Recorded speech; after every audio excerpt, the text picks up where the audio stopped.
সকলেই আমার প্রতি প্রসন্ন হন, আমাকে কৃপা করুন, আশীর্বাদ করুন। নিত্যকাল গুরু গৌরাঙ্গ গন্ধর্বিকা গিরিধারী রাধা বিনোদ বিহারী তথা গুরু বৈষ্ণবের গুণমহিমা কীর্তন করে আমি আমার মনুষ্য জীবন ধন্য করতে পারি, এই আশা, এই আকাঙ্ক্ষা, এই উদ্দীপনা নিয়ে আমরা এই শেওড়াফুলি শহরস্থ শ্রী শ্রী মাধবজি গৌড়ীয় মঠ, সেই মঠে এসে আমরা সকলেই উপস্থিত হয়েছি।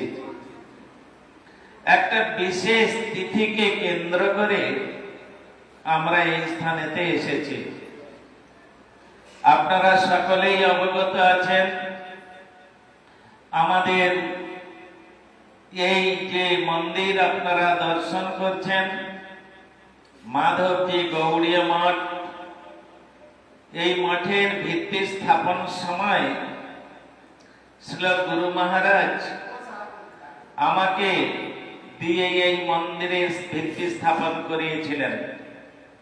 গুরু মহারাজ বসেছিলেন ছাতা মাথায় দিয়ে চেয়ারে, আমাকে বলল, মিস্ত্রিকে একটা খবর দেওয়া হয়েছিল, কিন্তু মিস্ত্রির শরীর অসুস্থতার জন্য সে আসেনি।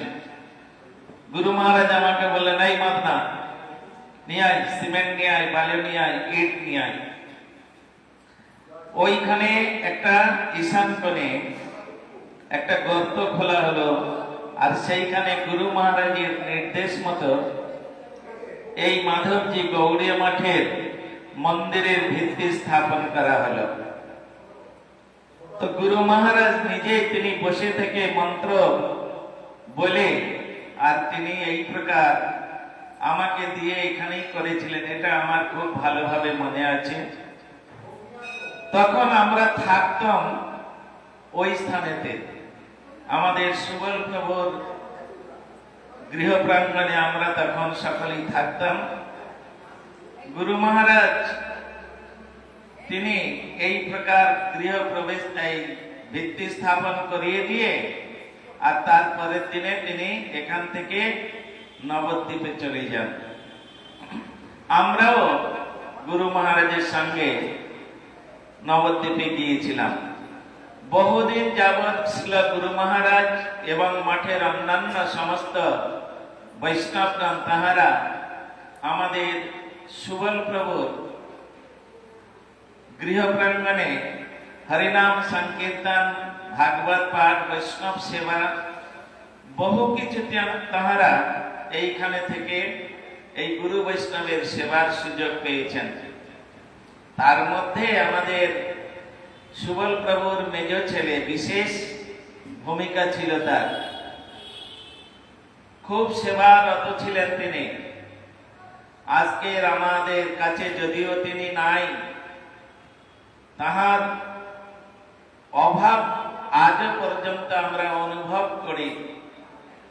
তাহার যে বৈষ্ণবের প্রতি যে একটা শ্রদ্ধা, বৈষ্ণবের প্রতি তার যে একটা সেবা বৃত্তি, সেই বৃত্তিগুলো আকর্ষণীয় ছিল।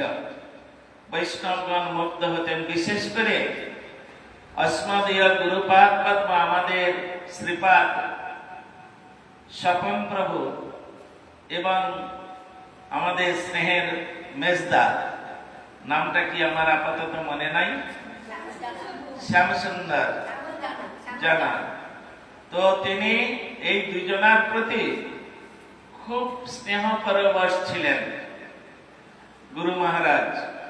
কেন, এনারা সবসময় গুরু মহারাজের ভালো মন্দ কি হবে না হবে, কোথায় কি হবে না হবে, গুরু মহারাজের সঙ্গে সবসময় তাহার ভাবের বিনিময়ে তাহারা গুরু মহারাজের কাছে আসার একটা সুন্দর সুযোগ লাভ করেছিলেন। আর গুরু মহারাজ তাহাদের প্রতি অত্যন্ত স্নেহ পরবশ হয়ে তাহাদেরকে সবসময় স্নেহ দৃষ্টিতে দেখতেন। তা মাঝখানে ঘটনা ঘটে গেছে। আজ আমাদের শ্যামসুন্দর প্রভু তিনি এখানে নাই, তিনি নিত্য জগতে চলে গেছেন। তবে 1 বছর পূর্বে, আজকে পুরো 1 বছর পূর্ণ হলো। তা আজকে তাহার বাৎসরিক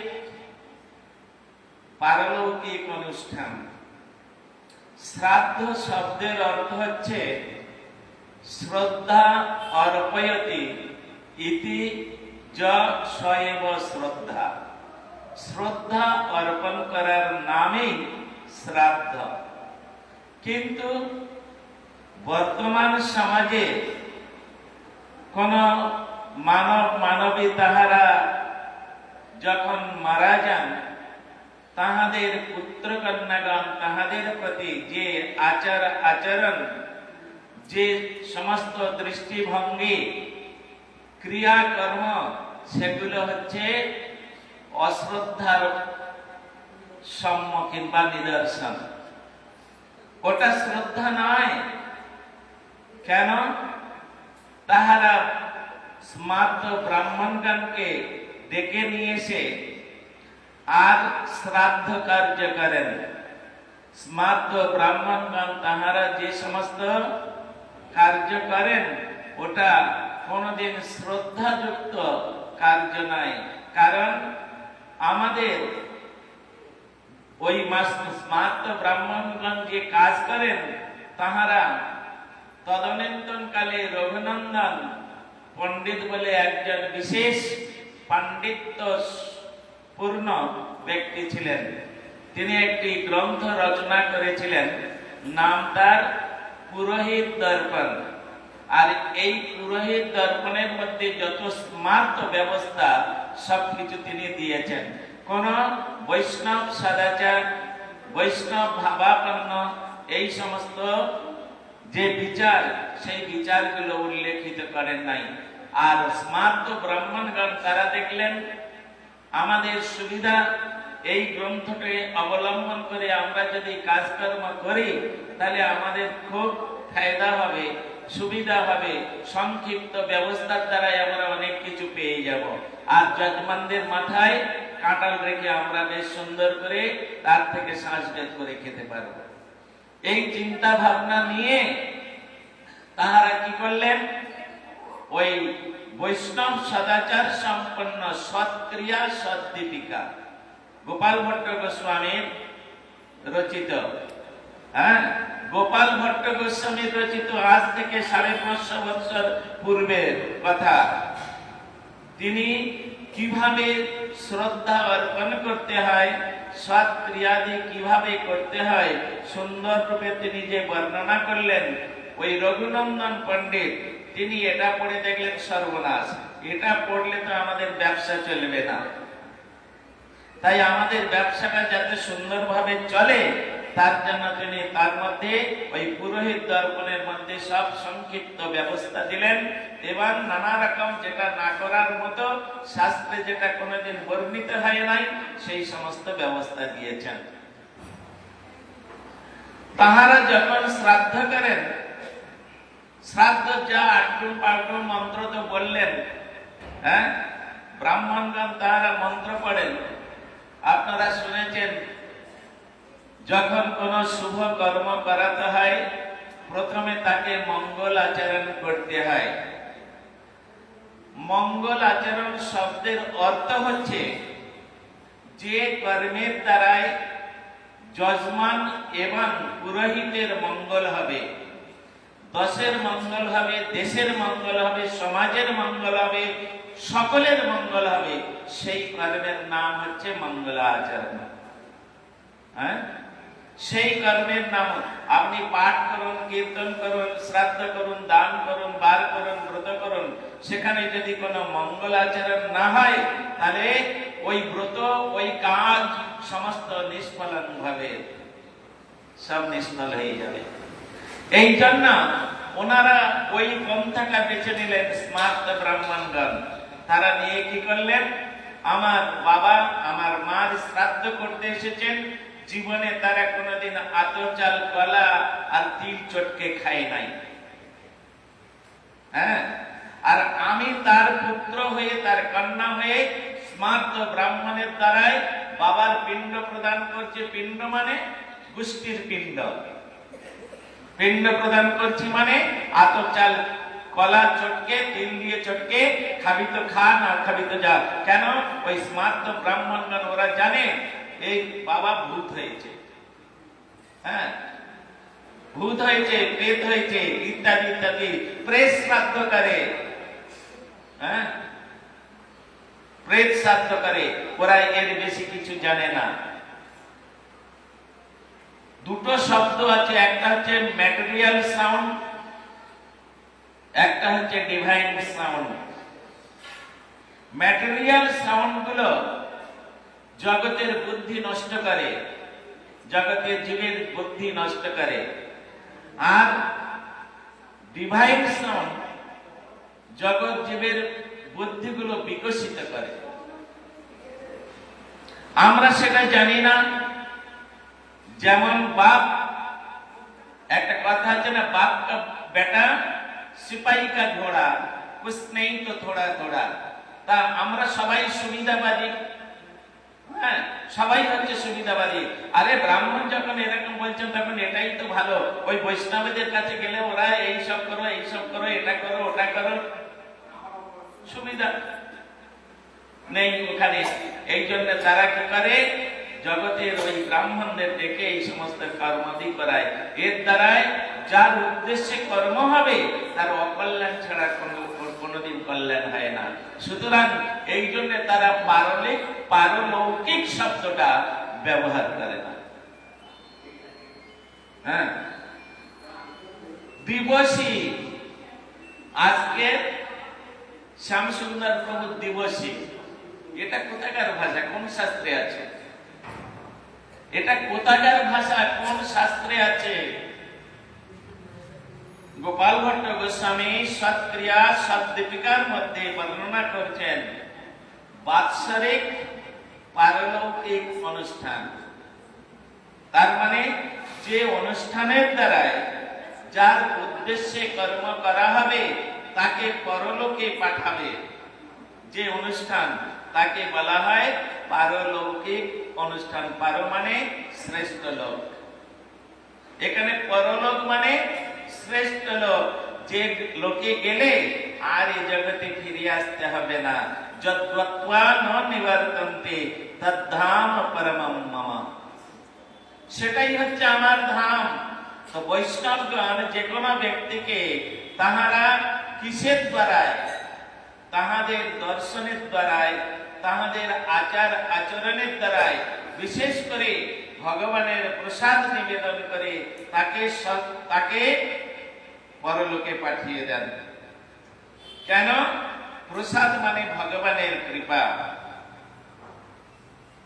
ভগবানের কৃপা দুই প্রকার, একটা হচ্ছে প্রসাদ রূপী কৃপা, আর একটা হচ্ছে আশীর্বাদ রূপী কৃপা। সুতরাং ভগবানের আশীর্বাদ নেবার অধিকারী আমরা নয়, সেরকম পাত্র আমরা তৈরি করতে পারি নাই। পাত্র না হলে আশীর্বাদটা ধরে রাখবেন কোথায়? হ্যাঁ আমরা তো সব মাথা উঁচু করে বসে আছি, কেউ মাথা নিচু করতে চাই না। সুতরাং যতক্ষণ আমরা মাথা উঁচু করে থাকবো ভগবানের কৃপা আসলেও স্লিপ কেটে বেরিয়ে যাবে। সেই ব্যক্তি যদি ভগবানের প্রসাদ রূপ কৃপার মধ্যে প্রবেশ করে, হ্যাঁ যদিও আমরা ডাল ভাত রুটি তরকারি এটা হিসাবে খাই, ভগবানের নিবেদিত হয়েছে, তুলসী মঞ্জরির দ্বারাই ভগবানের অমৃতময় দৃষ্টি ওই যে ভোগের উপরে দিয়েছেন। সুতরাং ততক্ষণে ওই ভোগের মধ্যে থেকে, ওই পারসের মধ্যে থেকে, ওই যে ভোগের থালা সাজানো হয়েছে তার মধ্যে থেকে সমস্ত ভগবানের অমৃতময় দৃষ্টি পড়াতে সমস্ত পাপ বিধৌত হয়ে গেছে। ওই বস্তু যদি আমি গ্রহণ করি তাহলে আর আমার শরীরে কোনোদিন পাপ আসবে না। হ্যাঁ পাপ আসবে না। গীতার মধ্যে বলেছেন যজ্ঞাশিষ্ট শোন সন্ত মুচ্চন্তি সর্বকিল্লিশৈ ভঞ্জতে তে অহং পাপা পচন্তি যহ আত্মকারণা। নিজের জন্য যারা রান্না করে খায় তারা প্রতি গ্রাসে গ্রাসে পাপ ভক্ষণ করে। হে অর্জুন, যারা আমার জন্য রান্না করে আর আমাকে নিবেদন করে যারা ওই বস্তুই খাচ্ছে, হ্যাঁ, তাদের হৃদয়ে এরা প্রতি গ্রাসে গ্রাসে পাপ ভক্ষণ করছে যারা নিজের জন্য রান্না করে খাচ্ছে। আর আমার জন্য রান্না করে যারা আমাকে ভোগ দিয়ে খায় তাদের প্রতি গ্রাসে গ্রাসে হৃদয় থেকে এক একটা পাপ বিদূরিত হয়ে চলে যায়। এই জন্য গীতার মধ্যে ওই অর্জুনকে অন্যত্রে বললেন রসনাং তদ অর্পিতে। তুমি যে কোনো ধরনের ব্যক্তি হও, তুমি সাধু হও, চোর হও, ডাকু হও, যে কোনো তুমি ব্যক্তি হও, তুমি যদি ভগবানের প্রসাদ কোন রকম ভাবে খেতে পারো তাহলে ওটা কি হবে, তার অ্যাকশনটা হবে। বিষ খেলে তার অ্যাকশন হবে কিনা, আমি যদি বিষ ভক্ষণ করি তার যে অ্যাকশন সেটা আমার শরীরে দেখা দেবে কিনা। যদি দুধ খাই, এই কথা বলো না এখানে বেশি, এত গলার চোট কি করে। আমি যদি দুধ খাই তাহলে তারও অ্যাকশন হবে। আমি যদি মদ খাই তারও অ্যাকশন হবে। তাহলে এই সব বস্তুর দ্বারাই যদি শরীরে তার অ্যাকশন হয়, হ্যাঁ, তাহলে প্রসাদ খেলে কেন হবে না? যদি আমি গোবিন্দের প্রসাদ ভক্ষণ করি তাহলে তাহলে কেন হবে না? সুতরাং প্রসাদে সর্ব দুঃখানাং হানিরস্য পজায়তে। প্রসাদ ভক্ষণ করলে সেখানে বলছেন দুটি ক্রিয়া তো হবেই। হানি মানে কোন প্রকার ক্ষতি হবে না, হানি মানে ক্ষতি, কোন প্রকার ক্ষতি হবে না। আর সমস্ত সাংসারিক দুঃখ বিদূরিত হবে। বলে মহারাজ 50 বছর ধরে প্রসাদ খাচ্ছি, দুঃখ গেল না, আর একটার পর একটা তো ক্ষতি হয়েই যাচ্ছে। বলে ও তো হবেই। আমাদের পরম পূজ্যপাদ ছিল পর্যটক গোস্বামী মহারাজ, তিনি একটা মাঝে মাঝে মজা করে একটা গল্প বলতেন। একটা বাচ্চা ছেলের শরীর খারাপ হয়েছে, তো তার বাবা তাকে ডাক্তারের কাছে নিয়ে গিয়েছে। এমন অবস্থায় নিয়ে গেছে ডাক্তার দেখে বুঝতে পেরেছে এ আর বাঁচবে না, হ্যাঁ, আমি একে আর বাঁচাতে পারবো না। তখন তিনি কি করলেন, আমার গিরি মহারাজ একটু আগে বললেন ডোজ দিয়েছে, ডোজ দেওয়ার জন্য, হ্যাঁ। তা এখন ওই ডাক্তার দেখলেন আমি যদি এখন 30, 200 এগুলো যদি অ্যাপ্লাই করি তাহলে ওকে বাঁচানো যাবে না, 1M তাও বাঁচানো যাবে না। তাই তিনি একেবারে কি করলেন 10M দিয়ে দিলেন। মানে ওর উপরে আর কোনো পাওয়ার হয় না, হাই পাওয়ার একদম। যদি টিকে যায়, ডাক্তার বুঝতে পেরেছে আর বাঁচবে না, এমন অবস্থায় আমার কাছে এনেছে, ও শেষ। কিন্তু তথাপি ও ডাক্তার তো সে চিন্তা করছে যদি একবার বাঁচে, কিছু যদি হয়, এই বলে একবার 10M অ্যাপ্লাই করেছে। যখন অ্যাপ্লাই করলো বাড়িতে নিয়ে চলে আসলো, তো একবার ওষুধ খাওয়ানোর পরে রাত্রে ছেলেটা মারাই গেছে। ও তো মরবেই, কোনো ব্যাপার নেই, হ্যাঁ। তারপর দিনে কাঁদতে কাঁদতে ছেলের বাবা ডাক্তারের কাছে, ডাক্তারবাবু কি ওষুধ দিলেন, আমার ছেলেটা মারাই গেল। বলে তো মরবেই, ও তো মরবেই, আমি হাই পাওয়ার ওষুধ দিয়েছি না, ও তো মরবেই, হ্যাঁ। কথা হচ্ছে আমরা যারা এই জগতে আছি ওই 30, 200 অ্যাপ্লাই করলে ওদের কাজ হবে না, ওদের একবার 10M দিয়ে দিতে হবে। কারণ ওরা মৃত্যুর মুখেই মৃত্যু হা করে আছে, তাদের মুখের মধ্যে অর্ধেকটা ঢুকে গেছে, অর্ধেকটা বাইরে আছে। হ্যাঁ, কেন বাইরে আছে জানেন? ওই নাতির লাথি খাবে, বইয়ের ঘাত ধাক্কা খাবে, ছেলের নানা রকম এই সমস্ত খাওয়ার জন্য অর্ধেকটা কালের মুখ থেকে বেরিয়ে আছে। তারপরে যেদিন ওই 16 আনা পূর্ণ হবে, ঘোড়া যেদিন ভরে যাবে, সেদিন একেবারে চলে যাবে, ব্যাস, চিন্তা নেই। তাহলে এই জন্য ভগবানের প্রসাদ যদি কেউ খায়, এখন তার মঙ্গল হচ্ছে না, কল্যাণ হচ্ছে না, দুঃখ যাচ্ছে না। বলে কেন যাচ্ছে না?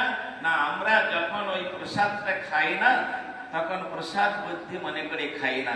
যদি খেতাম যে এটা ভগবানের প্রসাদ, এই আমাকে আলু দিও না, ছানাগুলো একটু দুটো একটা দাও, আলু টালু দিও না, বড্ড সুগার তো, আমাদের আলু বুদ্ধি, প্রসাদ বুদ্ধি তো হয় নাই। ছানা বুদ্ধি, ছানাটা খাবো, আলুটা খাবো না, এই তো আমাদের প্রসাদ বুদ্ধি। শাস্ত্রে বলেছেন এক জায়গায় ছিল ভক্তিবিনোদ ঠাকুর, ছিল প্রভুপাদ, তিনি বলছেন যদি কোন ব্যক্তি ভগবানের নিবেদিত প্রসাদ বুদ্ধিতে সেবা না করেন, তার অমেধ্য ভক্ষণ করা হয়, তার অমেধ্য ভক্ষণ করা হয়।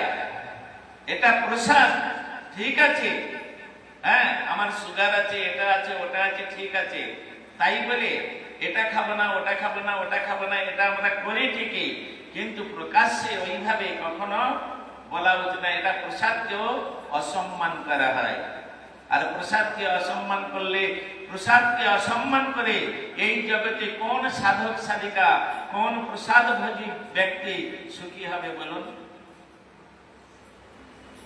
এই জন্য এগুলো সুন্দরভাবে আমাদের বুঝতে হবে, জানতে হবে। প্রসাদে সর্বদুঃখানাং, সমস্ত দুঃখ নিরাময় হবে, হ্যাঁ, সর্বসুখ পরাভব। সুতরাং সেখানে সমস্ত সুখের তিনি আসবে, সেটা যদি প্রসাদ বুদ্ধি হয়। বাঞ্ছা কল্পতরুভ্যশ্চ কৃপা সিন্ধুভ্য চ পতিতানাং পাবনেভ্যো বৈষ্ণবেভ্যো নমো নমঃ। সুতরাং এখানে আমি আমার হরিকথার বিশ্রাম দিচ্ছি। আমাদের সভাপতি মহারাজ ঘন্টা মেরে দিয়েছেন, তার সম্মানের জন্য আমি এখানে আমার হরিকথার বিশ্রাম দিচ্ছি। নিতাই গৌর প্রেমানন্দে। সতী মহারাজের নামে উলুদান করতে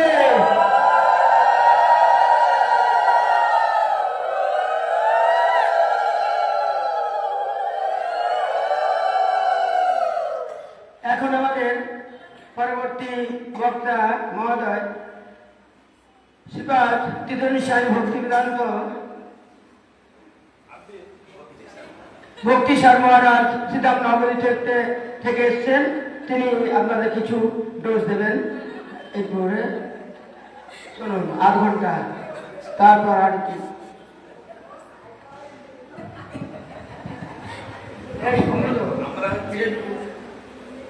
আমরা হচ্ছে ডোজ দেব, আর উনি হচ্ছে মহাডোজ দেবেন, চিন্তা নেই। হরে কৃষ্ণ। বাবা এখানে আসুন, মহারাজ এখানে আসুন, আর ও করবে, কাঁদবে, কান্নাকাটি করবে। ও সকালে ও খায়নি তো, এখন যদি ওর কাছাকাছি আমরা যাই, ওর থেকেই কান্নাকাটি শুরু করবে। এই জন্য একটু দূরে থাকা ভালো।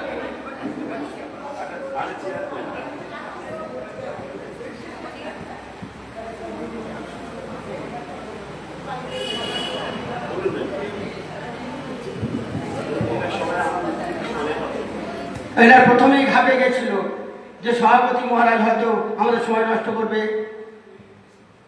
সময়, অমূল্য সময় আমি নষ্ট করার মতো বৃত্তি আমার নেই। সেই জন্যে আপনাদের অমূল্য সময় হরিকথা যাতে আত্মমঙ্গল হয়, সেই জন্যে পূর্ববর্তী বক্তা বলেছেন, এবার এই বক্তা বলবেন, তারপরে আরতি দর্শন হবে, তারপর ইত্যাদি। যে জন্য সবাই এসছি আমরা, প্রসাদ ভক্ষণ হবে, সেবা হবে। হরি বল। এখন সার মহারাজের নামে একবার অনুদান।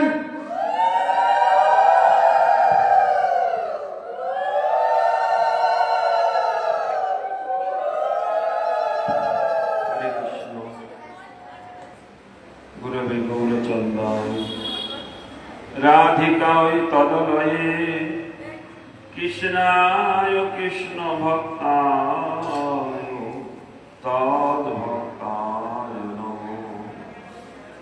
বাঞ্ছা কল্পতরুভশ্চ কৃপা সিন্ধু ভয়েবচ পতিতানাং পাবনেভ্যো বৈষ্ণবেভ্যো নমো শ্রীকৃষ্ণ চৈতন্য প্রভু নিত্যানন্দ শ্রী অদ্বৈত গদাধর শিবাসাদি গৌর ভক্তবৃন্দ।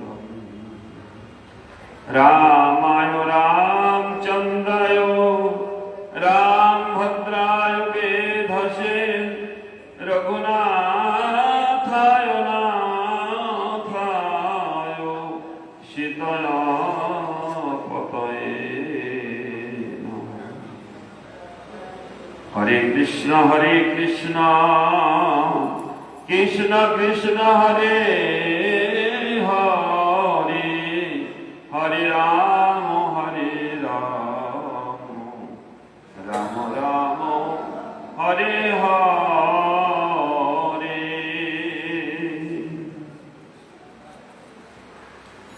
সর্বপ্রথমে মদে আরাধ্য গুরুপাদ পদ্ম জগৎগুরু নেত্রীনাথ ভূমিষ্ঠ অষ্টোত্তর শত শিষ্যমান ভক্তি বেদান্ত বামন গোস্বামী গুরু মহারাজের শ্রীরাতুর চরণ সরজে অসংখ্য কোটি দণ্ডবত প্রণাম জ্ঞাপন করছি। অনার অহৈতুকী কৃপা আশীর্বাদ আমি প্রার্থনা করছি। তৎপশ্চাৎ মদীয় শিক্ষা গুরু নেত্রীনাথ শিশল পর্যটক গোস্বামী মহারাজ শ্রী নারায়ণ গোস্বামী শ্রী বিক্রম গোস্বামী মহারাজ অন্যান্য সকল দণ্ডী পাঁচগণ সকল মঠবাস